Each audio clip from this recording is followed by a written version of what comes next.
Welcome to the Political Matrix News. We have the sources, we have the truth from inside the political matrix.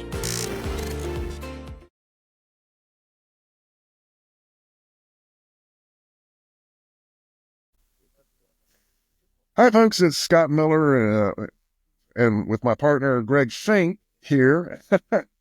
And at the Political Matrix News, we're here to bring you the benefit of our 30 years each. So I guess it's combined 60 years of experience as political consultants, and interpret today's events from the backstage view that we've had for our entire careers. Greg's down in Alachua County, and I'm up here in Santa Rosa County today, Escambia County. Sometimes I kind of move around a little bit. Got a lot going on. But you got a lot of moving parts. Right on. So, if you want to keep receiving our content, remember the algorithm works against us because we tell the truth and we use words that the networks don't like, which are truth words. So please, even if you've already liked and subscribed us, like and subscribe us again and keep doing that, because that's what's going to keep bringing this content to you. And for now, let me tell you something. It is nice to finally have a president that actually generates news, because we've had a 4-year abyss of stuff of nothing happening. I think the biggest news item for the last 4 years has been Orange Man bad. Exactly. Let's hear the Super Bowl. The Super Bowl, Taylor Swift bad, Orange Man good. I'm hearing a lot of mixed things about that, and when I hear people play the videos and stuff like that, they made out like the crowd was cheering like someone had just scored a touchdown, and the reality is you really got to strain to hear what's going on at all. And people that were actually at the Super Bowl are sitting there saying, there wasn't a big, when Trump got on the thing, there was some boos, there were some yays. And I imagine with Taylor Swift, there were some boos and some yays. So everyone's just kind of making their own little news story, what they want it to be. I saw 5 news stories, 5 posts on X with different people. And God knows how many people posted this, saying Trump gets massive boo from crowd at Super Bowl. And then they play the thing, and you're like, what? Exactly. I think I might hear someone booing, but, that to me, that's manufactured news on both sides. Exactly. I mean, the reality is the Super Bowl had a record audience of 127 million people watching it, which is huge. And I think the idea that it was on the Fox network, combined with the idea that Fox News and all the other Fox affiliates were pushing it simultaneously, I think it had a very strong engine pushing it. And so, it was a great game if you're a Eagles fan, which I am. And so I was very, very happy with that. My mom, she's from Philadelphia. And so we're a very big Philadelphia Eagle family. And, it was a great game. I was heartbreaking to see that the Kelsey guy only caught 2 balls out of the 5 that were thrown to him. I thought there's rumors about this being his last game or possibly his last season. So I was hoping he would have gone out with a little bit more of a bang if it is his last season, but hopefully it's not. Hopefully he'll come back next year and redeem himself, because he is a good football player, regardless of who he dates. Well, and his political opinion. Well, honest to God, I just wish that we would stop caring about these idiotic entertainers. Fun. Ricky Gervais had the most clear and cogent take on these guys when he hosted the Oscars or something like that 2 or 3 years ago. Yeah. And when he said, when you get your award, come up to the podium, thank everyone that was involved, and F off. Just go away, because you don't know what you're talking about. Right. And you got the award, thank you, and leave. Yes, say thank you and go on. I would say their opinion is no more valid than mine, but mine actually is a little more valid. Yeah, because you and I have been backstage at these things. We've written these talking points before, exactly. And so we know when we hear them. I don't even have to read an entire news story. I can read probably 10 things in the story that are the actual points of the thing, and then skip the rest of it because it's all talking point BS anyway. Yeah, because the standards of journalism today are not the standards that they were whenever we started out doing this like 30 years ago. I mean, right now it's basically almost pretty much driven by AI and driven by, clickbait. And between the two ideas and everything else, I mean, you don't really have much else to live off of when you're reading an article and trying to see out, where they're going with it or what direction they're going with it. And hopefully that's what, our podcast and other podcasts out there are trying to do, is try to revive, citizen journalism, rogue journalism, guerrilla journalism, whatever you want to call it. Because, I mean, Scott and I, as well as being on campaigns, we both have backgrounds in journalism as well. And so we understand how to do the tough questioning and critical thinking process of the entire scenario. And right now, I mean, the entire Super Bowl, I mean, everybody's trying to find a political loophole to the halftime show or to this or that. I mean, first of all, with Kendrick Lamar, I had no idea what the hell he is saying. Or essentially make any idea of what politically pro or con or right or left or center or anything it was, because, the captions weren't even keeping up with it. And so, I mean, it was, no idea. If anybody has an idea, please let us know. It would be great.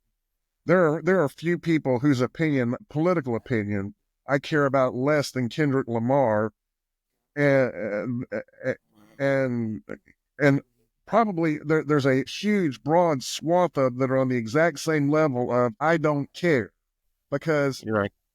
Because they have an uninformed opinion. I mean, that just because they can speak articulately, they're entertainers. They are paid and trained.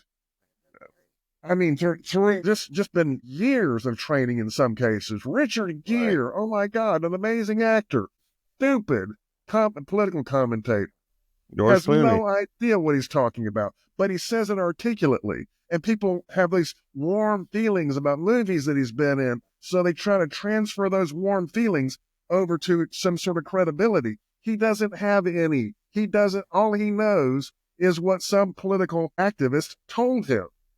It's like the Brad Pitt interview on the Super Bowl. People were trying to transfer Brad Pitt to being a super patriotic, red, white, and blue right-winger almost, because of the way he talked about the huddle of a game being the huddle of America, which, I mean, the writing of it was very well, but we have no idea who wrote that. I mean, if Brad wrote it, then great. He did a great job. But whoever the writer was of that piece was the true authenticator of that piece. I mean, and Brad did his job as an actor to sell it, and he sold it very, very well as a very well-paid, trained celebrity actor. He's a great actor. They paid him millions of dollars. Millions of dollars. But Fox News is trying to take his replication of that and trying to, spin it into him being a right-winger. And same thing with Tom Cruise. Tom Cruise, I mean, we have no, and actually I think it's a good thing. We really don't know where these guys are politically. I mean, that's kind of the whole point, is that they're very neutral. They're publicly neutral. Tom Cruise is not a big flaming liberal. Neither is Brad Pitt. Neither was. I mean, Brad was, but lately he's been a flaming neutral guy. I mean, nobody knows. That's kind of the whole point. And that's how you sell it, is because they're really top-notch actors, and it has very good writing behind it, and that's what works, and that's what made this one of the highest-rated shows and everything else in the history of the Super Bowl and everything. Well, my point is, there's a reason they pay these entertainers millions of dollars, and it's because they are the very best at communicating. Of saying a message in such a way that it connects to people. They are very good at that. Exactly. That has no bearing on the correctness of the message. It simply says that they're good at delivering it. Right. And they're very good at it. Yeah. But I mean, so people were taking pop shots at them like, oh, this is too liberal, this is too conservative. And I mean, guys, it's a show. It is a show. And it was a very good show, by the way.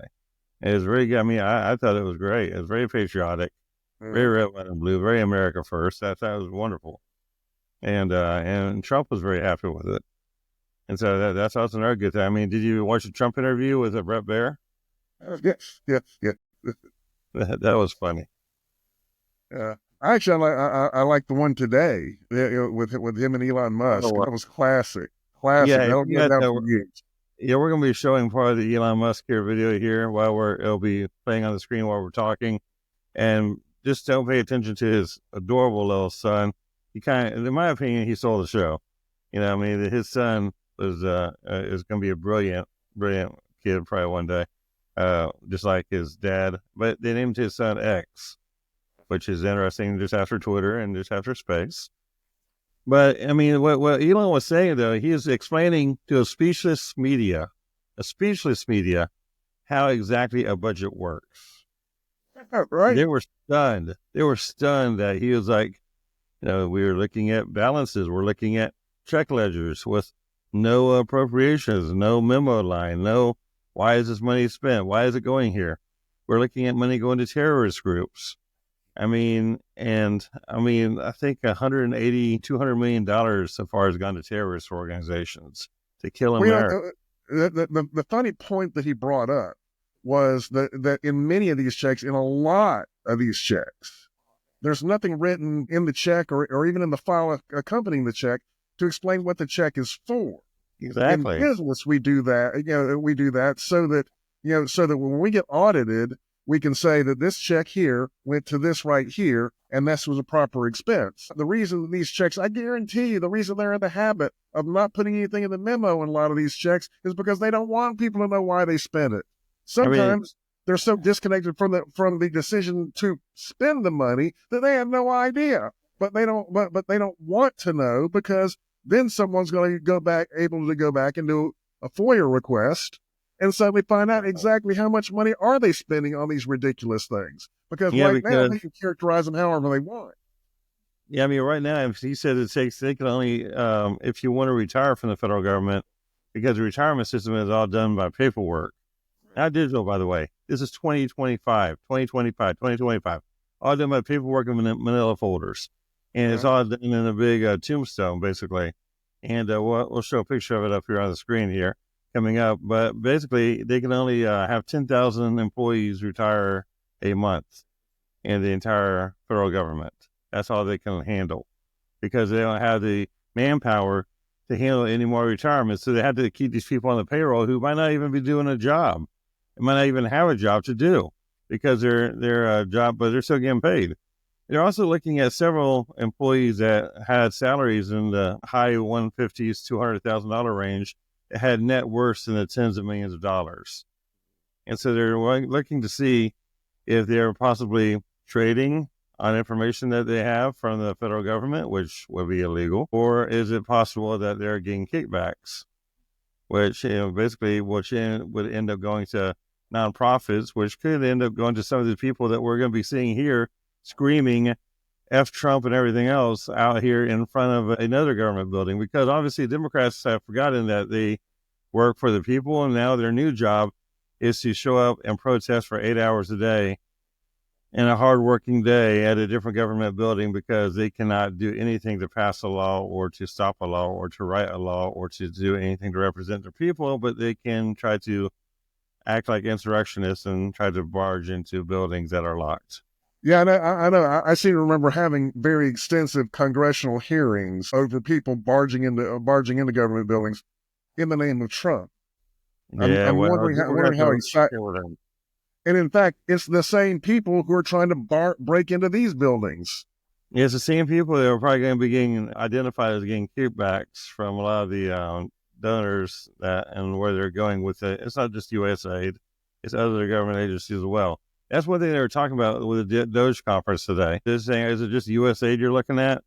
And they said, no, we're looking at other departments like the Department of Defense and the Pentagon, and they're asking Elon Musk about his company. Would it be a conflict of interest whenever we get to yours? He said, well, first of all, I don't write my contracts for SpaceX. I have other employees who write the contracts. I'm the owner. But secondly, if you find any conflict of interest where anybody could actually do a better or a competitive job than SpaceX, then find them and hire them. But you won't, because we have the best deal going for anything that we are doing. We have the best process going for anything we're doing, and we're not beatable. But go ahead and try to beat us. Have fun. Can you imagine if Elon Musk didn't have SpaceX, we'd still be relying on Boeing to get us into into And space. you hear what Starlink just did? Starlink just cut a deal with T-Mobile. I saw that. I'm going to be interested in seeing what the technology is that they're talking about. But if that's going to be an interesting thing for sure. Exactly. Well, Verizon, there's actually news they're going to be working with all the cell phone carriers. So basically, for the areas in the mountain areas, the flyover country where a lot of people can't get broadband, and everybody keeps on talking about this whole broadband issue. So we're going to make broadband without broadband, and because Starlink is supposed to be able to make it to where it's that fast. And you mean like where my family lives out in Munson? Exactly. Like something like that, or somewhere out there, like, my family lives in Live Oak or McAlpin, Florida, or Munson, Florida, or any of those little redneck areas where you have like one red light and maybe 80% of the roads are dirt roads, which is a lot of the country. We don't have a red light. Oh, there you go. I mean, people don't realize, how much of Oklahoma, Nebraska, Missouri, and everything else, how much of the flyover country is still not even connected to the internet or the high speed at all. This is going to give them access, and also it will help out with people who are in North Carolina, who, by the way, are still in tents after Hurricane Helene, and it's below freezing again, snowing again, and they're in tents again. So, and also one thing they found in the whole Doge paperwork, to skip back to that real quick, was the $59 million that went to the FEMA paid to the illegal aliens, illegal immigrants, illegal persons, wherever they are, for hotels in Washington, D.C. $59 million. Yeah, you know, FEMA. as I was perusing through YouTube today, I saw a story that this woman up in Maine wrote, and she was talking about the like the average cost of a one bedroom studio apartment. In fact, over there was like $1,800, and a 2-bedroom was $2,600, or so, somewhere thereabouts. And because housing is so scarce up there, and they wound up building apartments up there that wound up not going onto the regular market and being entirely used to house illegal aliens, where they have furniture, all the utilities paid, the whole 9 yards. And Government's paying for it.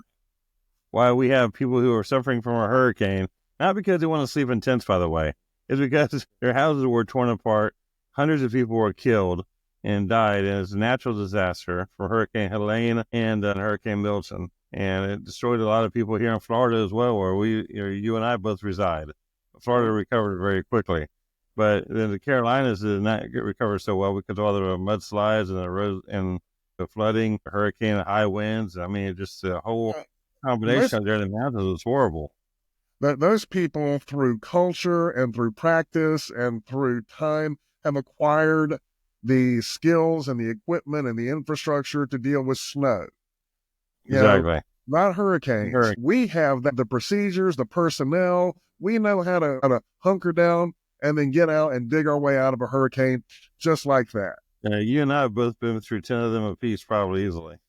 Yeah, down here it snowed up here in Pensacola, and it shut it down because we don't have the infrastructure, people, and materials to handle that. No, we don't. What happened in Pensacola had happened up north, it would have been another Tuesday. Exactly. In fact, it's happening in D.C. As we speak right now. They're having a second big blizzard of the year. And shut down D.C.? Not yet, because it says it's going to be warmer tomorrow because it's going to be above freezing. But if it's below freezing like it was in Florida, it would have been shut down probably for 2 or 3 days. No. Yeah. It's not shutting down D.C., though. There's too much anger of all the Democrats running around to every single monument they can find to try to. Michael Johnson, the Speaker of the House, said today, welcome, Democrats, to the rule of law and how the Constitution really works. Welcome. It's been long enough for y'all to figure out how a Constitution really works. This is how it works. You have bills, you propose this, you challenge this, you argue this, courts come back. I think the courts are once again being overly aggressive with Trump, with his executive orders, and they're being overly activist with Trump. But at least, he'll appeal, and we have the appeals court, and then we have the Supreme Court behind that. So I'm sure everything's going to be fine. But the whole idea that the court is stopping us from seeing our own checkbook is fucking ridiculous. Yeah, honestly, I think that Trump, I don't know whether I'm not going to say that he intended for these court cases to happen, but he knew that they would happen, and he knew that how he could leverage those things to expose. Because part of a court case, part of them trying to defend all this stuff is they got to stand up in open court and defend these things that are indefensible. As you talked about earlier, the millions of dollars that went to terrorist or terrorist adjacent organizations. The damn. I wish I could remember which one whether it was Al Qaeda or it wasn't Al Qaeda, but it was one of these terrorist organizations. Hezbollah, Hamas. Well, in this case, it wasn't like one of the name brands that's an everyday thing. It's just an organization that is very associated with these terrorist organizations, right? And the money goes straight to them. But we wound up paying through USAID. We wound up paying for the college education of the leader of one of these organizations. Yeah, that was the leader of Hezbollah. He actually got his degree at Princeton. Yeah. Why in the hell are we paying for their education at all? American education, by the way, as well. Yeah. American education. He's educated in America in an Ivy League school, and USA paid for that. Yeah. I mean, there was a time that this sort of thing would get you, that politicians were so terrified of being tossed out of office over even saying something positive adjacent to one of these organizations.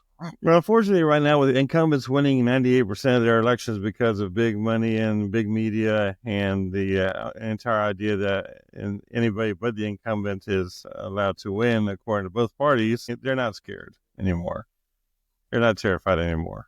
I don't know. The part that gets me is with Elon today talking about all of these defects in what are essentially business records. Yeah. And yet, the left in New York charged Trump with 34 felony counts of falsifying business records in the first degree.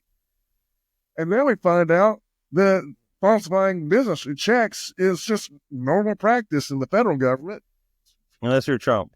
If you're Trump, you're a convicted felon. If you're Trump, you're a convicted felon for doing the same thing that these departments. And I like how Elon put it today. The bureaucracy department is, and one thing you and I have warned to a lot of people. In fact, you and I have actually brought that up. There should be term limits on the bureaucracy. There should be term limits on staff. They have these term limits on the governors. And what happens when the governor gets termed out? He goes back in, and the same staff that's been there for 40 years is still there. They're controlling all the meetings and everything else. Whenever a state senator in Florida gets termed out, the same staff comes in. They're controlling all the meetings and all the lobbyists and everything else. State rep, the same way. I mean, there should be term limits on the staff and the bureaucracy as well. They should not be serving more, than 8 years, in my opinion. In Pensacola, the county staff, like the county secretaries, there's one particular secretary in there who's been through several administrations. 40 years. 40 years. Yeah, and she's the wife of someone who was operating an illegal dump. Dumps are what the county regulates. And she's retired now. Huh? I think she finally retired about 2 years ago. It doesn't matter. I mean, she went through decades of working there and being able to backdoor her husband into all kind of deals and can keep the county from shutting him down for decades. It's kind of like what they always say. It's not the man behind the man. It's the staff behind the man that's all the power. And the staff is the one who's controlling the door. They're controlling the Rolodex. And that's what people don't realize. And that's one thing that Elon, when he brought that up today, it basically hushed the crowd, the media. And he was like, that's just something wrong. You guys aren't responding. And, it hushed them like silent. They were just deafening silence. I mean, because they understand there's no way to debate that. It's a fact. The bureaucrats are running everything. The staff, the speechwriters, the guys who come in who sit there through 4, 5, 6 administrations who are, quote, nonpartisan, but they're they aren't partisan. They're selfish. They're greedy. They might not have a right or a left hook whatsoever, but their hook is that they get more money. They get their kids Ivy League education, and they get pretty much all the bonuses, all the benefits of, knowing where all the secrets are, knowing where all the bodies are buried. These guys, these regulatory agencies and the people that work for them know exactly how to go drop the right name in the right place and Exactly. get little perks. Hmm. You want to get your kid into the right school, you go and have a meeting with the chancellor, and the chancellor's like, oh, I don't want, who's this person? I want to talk to him. Says, oh, well, he's with the Department of Education. Oh, well, we'll talk to him, of course. Oh, yeah. I mean, you and I have, and that's where, you and I have seen this hundreds of times. So anybody wants to debate us on it, hey, have fun. Scott and I have been firsthand witnesses of Matt Gaetz and Don Gates. And, I mean, even my father, he was an ECOA representative, elected representative. Now, he was one of the guys that was very honest, so they didn't like that too much. But the entire people, everybody on his board, I mean, we've seen it all firsthand when Jeff Miller was a congressman, when Joe Scarborough was a congressman. By the way, hi, Joe. So whenever he's a congressman, I actually worked in his campaign office and everything, back then. And basically, I mean, people who know people really do get things in. That's the way politics works. And that's really how it is. That's the dirty part that people don't want to talk about. But it's the reality. And that is a bureaucratic part that Elon is talking about, that's controlling everything. It controls the kickbacks. It controls the money, not laundering, but the money cleaning, the money. Well, I guess it's not money laundering because it's not illegal, but maybe it is illegal how they're doing it. Who knows? But there is no way without proper appropriations.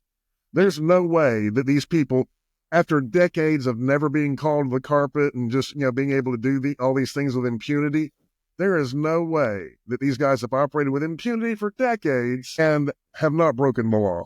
They're so comfortable in what they're doing that they don't care whether it's a violation of the law or not, because they know that no one's ever going to bring into account for it. And we got the perfect DOJ person to hold them to account now.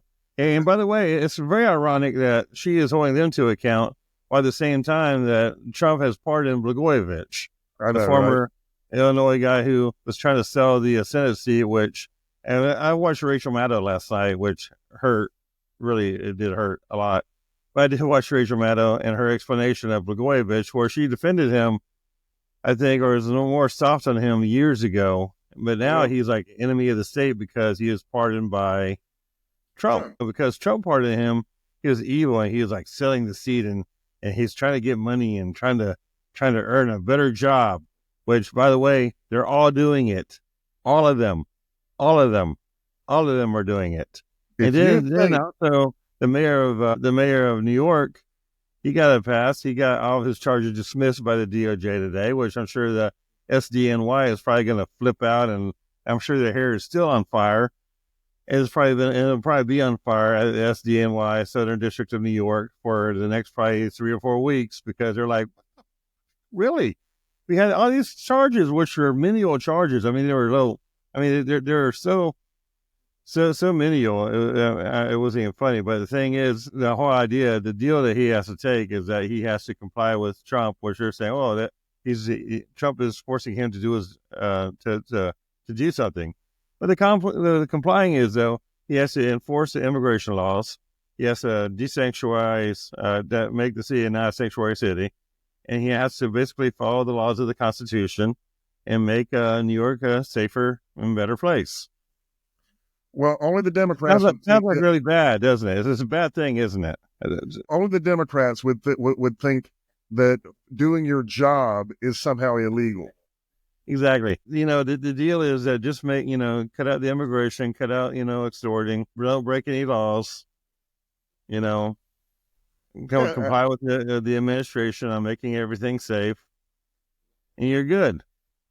I hate to break your heart, Democrats, but agreeing not to violate the law is a foundational tenet of everyone that gets any sort of plea agreement. Unless you're Maxine Waters. Maxine Waters, by the way, is a person who I think needs to be brought up on charges for her embarrassing the guy who's blocking the the doors of the Department of Education. She's basically, she's telling him to look straight at the camera and look up straight and sit straight so people can get a picture of him, and so people can basically intimidate him and threaten him in the future, either online or through cyber communications or whatever. I mean, what she was doing was endangering him and basically dressing him down in a very, very egregious way. And I thought it was totally wrong. I mean, I felt so bad for that guy and his family and his kids because, I mean, all he's doing is his job, and she's trying to basically intimidate him. And basically, by doing that, with the way the psycho media is and the psycho left wing is, and the internet world is, I mean, they're going to dox that guy. They're going to find out where he lives, and they're going to hurt, possibly intimidate or hurt his family. And by the way she was doing that was, I mean, wrong, totally wrong. Absolutely. And because he lives in, he can only live in DC or Maryland or Virginia. And because he lives in one of those places, the chances are that he didn't even have, the ability to defend himself at home because he didn't have, they basically outlawed firearms in those localities.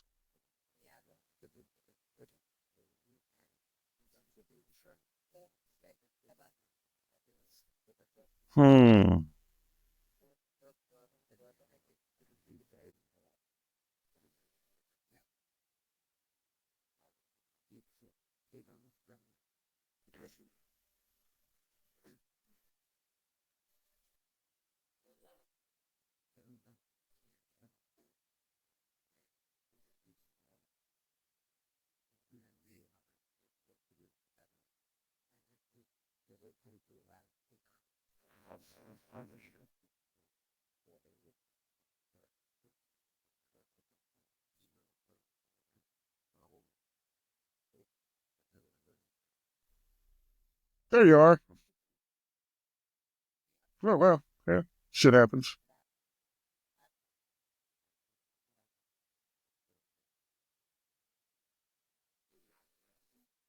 Oh, I said that I said because of where he lives, the chances are, firearms are illegal to begin with, so he can't even defend himself when the people that they dox him to, start.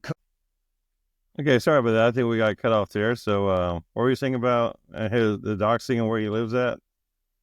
Well, I basically said that if he, chances are, she's sitting here getting these people all fired up, casting him as the evil person, the evil party in this whole thing, and making sure everyone gets a good look at his face, and they can get good screen captures. And she tried to get him to say his name and to show his ID and stuff like that, and he wouldn't do it.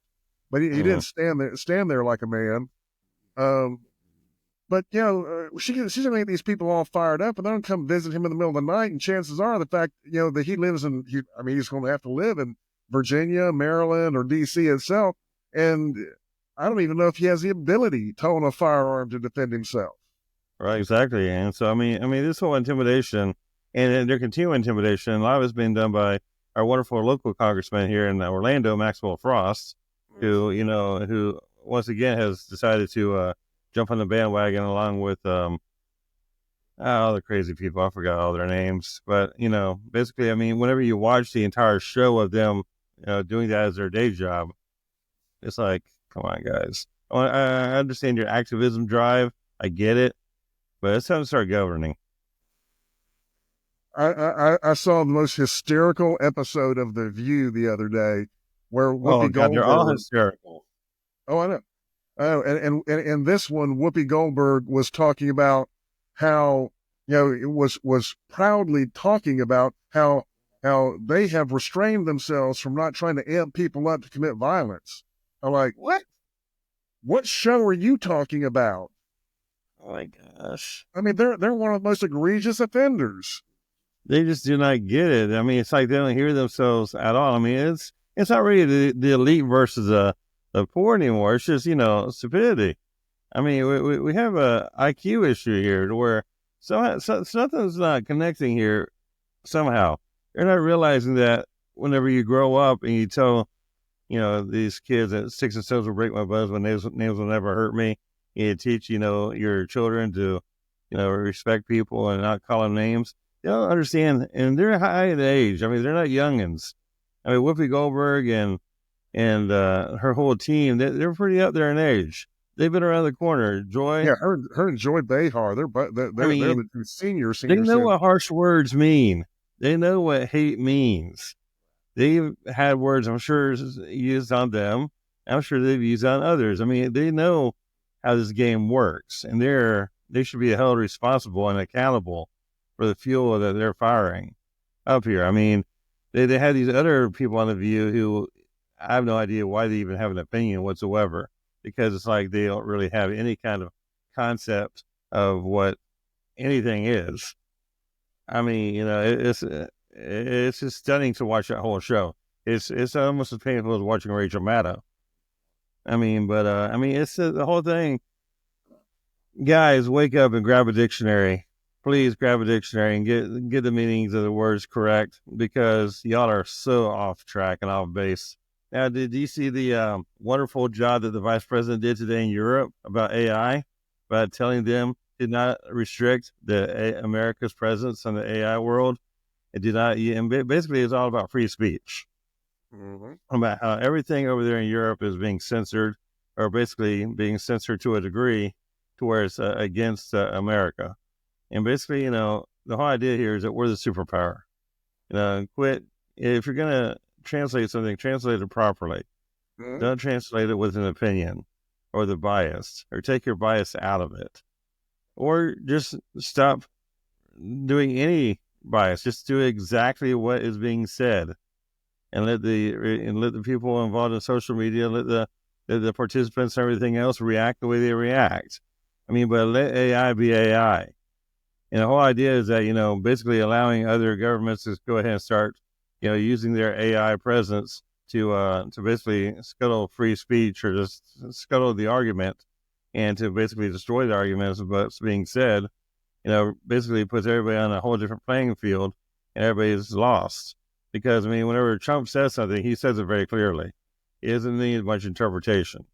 But whenever they start saying that he's like becoming a dictator, becoming a king or something like that, and they start misrepresenting every single thing he's saying, it's not their job to be journalists. It's their job just to go ahead and allow the text message to be the message, and the social media to be the platform to be the platform. That's actually what Section 230 is all about. And it needs to be enforced on not just a United States level, but on a world level as well. Well, we can't enforce U.S. law on the world, but I will say this: you can tactics, though, and standards. You can't standardize the way social media is supposed to be working, though. Hey, look, if other countries want to run themselves into the ground while we sit here and climb up at a supersonic trajectory, yeah. But these guys, they don't understand, and they don't care to. Russia, like I heard a statistic a couple of days ago. Russia, has imprisoned probably a dozen people for things that they posted online or on social media. England has imprisoned hundreds of people for words that they said online. Not threatening to do things or anything. Yeah, so and Russia, you're right. There's a big difference here between just saying something. If you're threatening violence or threatening actions, that's a whole different story. Arrest them. I get it. We ain't idiots here. They arrested one girl for posting the lyrics to a rap song that included the N-word. Come on. Half the rap songs. How do they even play rap songs on the air or stream them online in England? How do they do it at all? If you could be arrested for that. That's actually the wonderful part about America. In most of these countries, rap riot is not allowed. You can't be gay in most of these countries either. You can't have abortion in these countries. You can't have freedom of too much speech in any of these countries either. You can't have a gun in most of these countries. Most of these, that's the reason why everybody wants to be like America. That's the reason why we are the fucking superpower. Right. So here's what you need to do. Whenever you see a left-wing demonstration, respectfully go speak with them. Don't try to incite some sort of bad behavior, but just go talk to them and ask them what they're all about. And when it's like a Palestinian protest or some crap like that, then ask the protesters first. Ask them what they believe. and when they start giving you just these little chants and stuff like that, say, no. Why, give me some specifics. They can never give you specifics. Right. And when they start doing that, kind of getting aside of that, then you ask them what they think about abortion. What do they think about gay rights? What do they think about, some of these other hot button liberal issues? And when they talk about supporting them, say, so people that don't support these things are bad and evil? Is that you're saying Trump doesn't support these things? The Republicans are against these things, so that's what makes them evil? And that's who they're supporting. Right. Talk to them, and then because they won't eagerly tell you what they believe.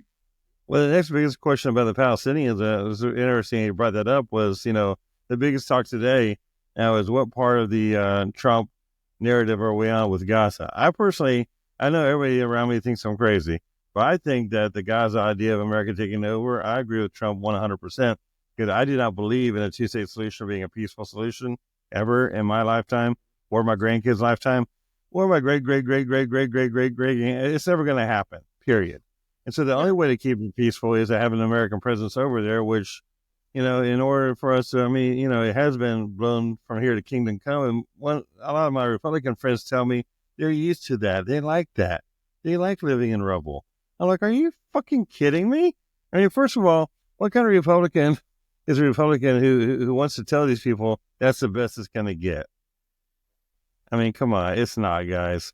I mean, first of all, to rebuild that is just like LA fires or the Maui, one of the islands in Hawaii that burned up. I mean, it's going to take a long time to rebuild and to redo all that. And no, sending people back to rubble is not the right answer. Okay? It's just not. Period. End of story. But they're saying now, because Trump is saying all this, that the ceasefire is over now. And so Trump is stopping the ceasefire. No, that's not what he said.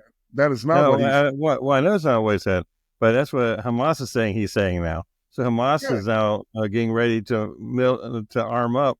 They don't think Trump is a big deal. They said they can handle Trump. They literally said that today, this afternoon, that they think that, him flexing his muscles is an overreaction. And they don't really think anything's going to happen. I said, okay, try us. We still got a lot of ships over there that Biden left, all over the Persian Gulf and the Mediterranean and everything. We're good to go. FAFO. And it is going to be a interesting day whenever Hamas calls Trump's bluff. They think he's bluffing. You mean Saturday at noon? It's Saturday at noon. Exactly. And if you want to have all the hostages back over there, because he took the whole idea that these hostages were coming back looking like Holocaust victims. He took that very personally. I mean, these are American hostages who were basically sent back like that, and that was totally wrong, period. And it's not going to be taken anymore. Well, we're ultimately going to find out that a lot of the hostages that died from starvation or mistreatment. Starvation, malnourishment. And yes, and we do need to take over Gaza. We do need to build it big. And we got 1.8 million people. That's about a third of the size of New York City. Okay, so it's one of the boroughs of New York City. It's about the size of Brooklyn. And so, should we build a city somewhere else and put them there temporarily? Is it going to cost a lot of money? Yes. Is it going to save a lot of peace? Is it going to save a lot of lives? Yes. And so, which is more important, the cost of the money or the saving of lives? Well, I don't know. I don't know how it's going to play out. No one knows how it's going to play out. But I know that doing what we've done for the last 60 years is not going to work. So we're going to have to do something different. 1948 was 76 years ago. All right, 76. It's been a long, long time. And, people keep on saying, well, that's all their land is, not their land to give. Granted, that's part of our big argument. That is part of the entire argument, is whose land is it? But, if it becomes America's land, it won't be an argument anymore. And so, I really dare them to come fight America for that land. Let's see how it's going to work out for them. See, what these guys don't, what Hamas doesn't understand is that for years, America was reluctant to get involved in that region because we had adversaries like the Soviet Union, Right. who were making deals with these other guys, mostly to spite us. I mean, Exactly. I mean, because it ain't like Russia needs oil. There, Yeah. Russia is part of OPEC. All Yeah. right. And Russia's even cut a deal with us. They released Mark Fogel today, a Pennsylvania educator. They released him as a prisoner. And so Russia's on our side right now. Russia's working with us. I mean, we're working with Ukraine. We're negotiating $500 million worth of earth resources with Ukraine to end the war between Ukraine and Russia. I mean, we are the superpower. We're the big dog. We are the dog. Russia is not going to Russia's not going to do anything. I mean, as you said, I mean, they're in their posture right now is one where they're they want to work with us, and they Russia's going broke with this stupid Ukrainian war. Exactly. They are. And Lives and money. people were talking about Putin can't afford to stop the war because it's driving employment in Russia. It's not driving employment in Russia. It's driving employment down, because when you divert your normal economic growth people into military use, where they're literally making things that are designed to be obliterated go away. I mean, you're not building your country's economy. You're building your cash flow for a little while, but that's it. And it's a self-consuming thing. The worst part about this thing with the Russians, Russia was already, due to other wars, in a very precarious demographic position, because they're getting this kind of mushroom cloud of older people that are moving up the demographic ladder. Yeah. And it's not going to be long before they don't have enough young people being productive to support the old people in their old age, and that causes what's known as demographic collapse. Exactly, and they have the same baby boomer issue that America is having. It's far worse. It's far worse, because we had a boom, they had a boom. The difference is they got involved in more wars, more devastating wars. I mean, we got involved in Korea and Vietnam, and while we didn't win the wars, from a body count standpoint, we were killing those guys. I mean, there were so many more casualties on the other side that they caused these demographic problems. And the United States has a little bit of it from the baby boom and a little bit of it from World War II. But Russia was decimated. China's one-child policy, that was a self-inflicted wound. Both of these countries, in the next really 10 to 15 years, are going to be struggling to support these elderly populations with kids who, there just aren't enough of them. Yeah, which brings up the whole idea of the military here in America. Where have you seen the recruiting numbers? I've seen it since Trump when I've seen them. 600 a day. 600 a day. I mean, it was like a few thousand a year, with Biden. I mean, the whole idea is that people want to defend America because they believe in what America is giving them. They believe in what America is offering. We're offering freedom to everybody. And these Democrats who want to go out there in their little corral and they just want to keep on dancing and shouting and screaming about, unconstitutional and unconstitutional. That's a good time they finally found where the Constitution is, because they're the ones who are being unconstitutional. It's a bureaucratic government that's being unconstitutional. And those are the guys who are basically violating any rules of the Constitution whatsoever. And I mean, it's kind of like whenever J.D. Vance said today that the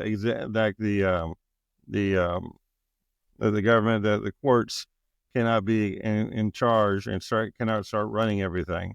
And how dare he say that the courts can't run everything? That's very unconstitutional. No, but he's saying there's a separation of powers, and the courts can do what the courts do. They can only do to a degree, and basically by being an activist court system like they have been in the past, they've been overusing their powers. And basically, everybody needs to get back in their own lane. I mean, granted, I'm not a big fan of Hollywood. I'm not a fan of the executive orders and everything else being out of record pace. I think the legislature is good. However, these executive orders are being codified by the legislature. The legislature is very happy. Michael Johnson is extremely happy that these things are actually coming to pass, because it makes passing them, even with his small lead, all that much easier. Well, you see, that's the genius of these executive orders. I mean, people think he's being a tyrant. What he's doing is he's just casting the first salvo and letting these people, I guess, set up their protests or set up their talking points. They basically give him their entire, agenda. Yeah. He keeps all his cards close to the vest. He does something outrageous, and then the Democrats and the activists, they just show their whole card, show everything. This is what we're going to do. We're going to do this and that, and then Trump. All Trump has to do is take a semi-competent lawyer and go to go run the case. And because they've already shown everything they're going to do, now in order for them to continue to defend their position, they have to stand in front of a camera and defend things like, funding a trans comic book in a foreign country. Yes, or an opera in Guatemala or Honduras or some other country, wherever it might be. Or whatever. I mean, and I want to be clear. I don't have an opinion one way or the other on these kinds of issues, as far as whether someone is gay, whether they're trans, whether they have the ability to be trans. Vaya con Dios, my friend, you go do what you want to do, but don't make me pay for it. Don't make me play your little word games about calling you, sir, ma'am, he, she, they, kitty cat, whatever the hell. Yeah, we're going to call you Billy or Betty. But we're going to take a real quick break here, and we're going to come back. We're going to talk about the border. I'm not going to provoke a fight, but I'll damn well stand up and stand up to it. Exactly. I have a lot of trans friends. We're going to talk about a few other things here real quick, but just stay tuned with the Political Matrix News. One's John, one's Jimmy, one's Betty, one's Blue. I mean, yeah, you run into me. You run into me. Get ready to get called your dead name or whatever the hell you call it. That they call it. But I mean, or the pronouns. Pronouns are just ridiculous. I mean, and honestly, I can get by with calling them whatever name they want to get called. They want to get called Julie. If John wants to be called Julie, whatever. But I am not adjusting my pronouns. No. Well, that's been it for the rest of the show here. And Scott, I guess we'll get back together here next week. Sounds good. Look forward to it. God knows what Trump will have done in a week's time. He's already done more in 3 weeks than the Biden administration did in 4 years. 4 terms, could possibly. Anyway, it's been wonderful. But y'all have a wonderful night, and please subscribe, like us, share us, and y'all have a good evening. Bye-bye.